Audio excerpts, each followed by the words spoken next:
खूप वर्षांपूर्वीची गोष्ट आहे। पांडव राजपुत्र अर्जुन आपल्या तीर्थयात्रेवर निघाला होता। दुपारची वेळ होती म्हणून अर्जुनाने गंगा नदीच्या शीतल पाण्यात स्नान करण्याचे ठरवले।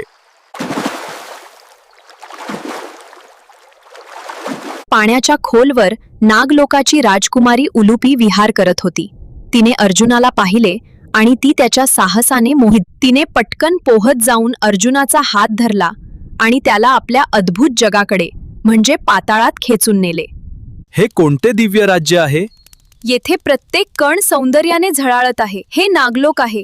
मी त्याची राजकुमारी उलुपी। तुमच्या शब्दांत बुद्धिमत्तेचा आणि करुणेचा संगम दिसतो आणि तुमचे अस्तित्व या जगाला अधिक तेजस्वी बनवते। अर्जुन आणि उलुपी एकमेकांचे चांगले मित्र बनले।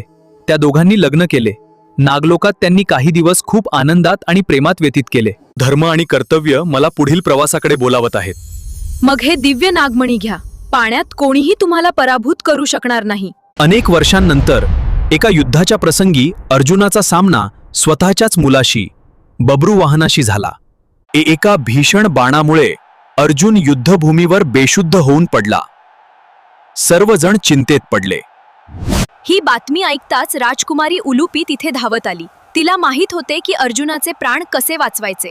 हे दिव्यमणी प्रेम आणि करुणेच्या शक्तीने अर्जुनाला पुन्हा जीवन दे। उलुपीत, तुझे प्रेमच माझे जीवन बनले आहे। पिताश्री, मला क्षमा करा। तुझे शौर्यच तुझी खरी ओळख आहे पुत्रा। जिथे प्रेम आणि निष्ठा असते तिथे मृत्यूही पराभूत होतो।